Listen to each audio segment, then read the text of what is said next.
Hi everyone, Daniel Lee here, Project Coordinator at Jejong Architect. In our last video, we covered how cities like Vancouver, Burnaby, and the Tri-Cities are evolving. Today, we're heading to some of the cities in the South Fraser region. And if you've been paying attention, the pace of change here is hard to ignore. Everywhere you look, something is under construction. Towers, new neighborhoods, and entire blocks being transformed. This isn't just a temporary phase, it's a complete reshaping of Surrey, Langley City, and the Township of Langley.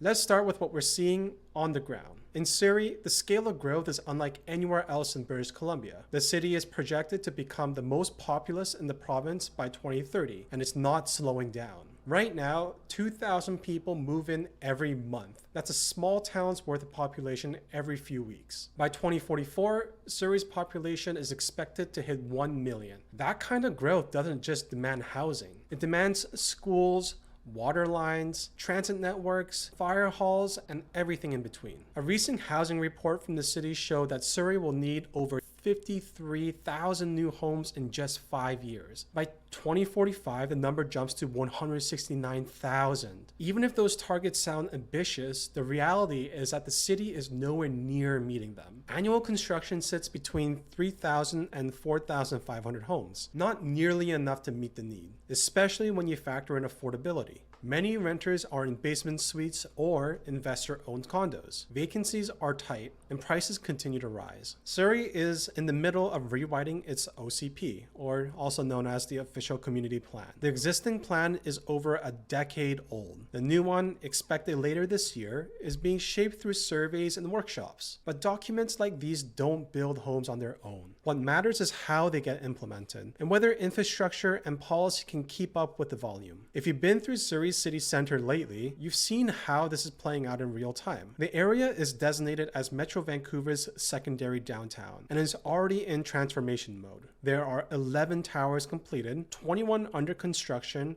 and another 70 approved. In total, that's 8,498 new homes and over 586,000 square feet of commercial space already in the works. One of the more attention-grabbing proposals is a 45-story office tower right beside Surrey's Central Station. It will be one of the tallest office buildings in the region outside of downtown Vancouver. Transit is playing a huge role in this. The Surrey to Langley SkyTrain extension, scheduled to open in 2029, is already influencing land values and development strategies along its route. Areas around future stations, like Green Timbers, are actively being planned as major hubs. That means more density, more mixed-use buildings, and more pressure on public infrastructure. Langley City may be smaller, but the growth there is also accelerating. The current official community plan, adopted in 2021, lays out a vision tied closely to transit. With the SkyTrain extending into the city, new development is being concentrated around the 196th Street and 203 Street stations. The Fraser Highway corridor is being prepped for higher density residential and commercial projects. Townhomes are being encouraged along future bus routes,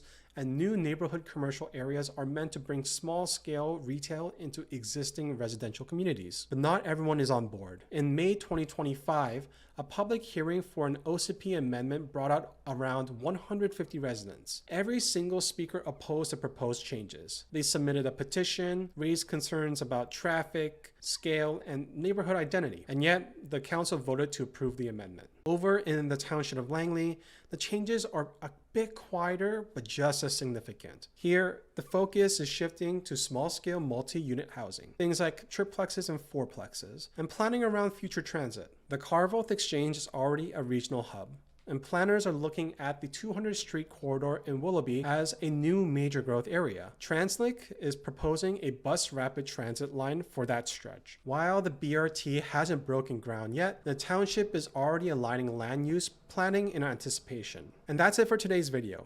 If you found this topic interesting and want to hear more, be sure to like and subscribe. For those in other cities, we've linked them in the description. Thanks for watching, and see you in the next one.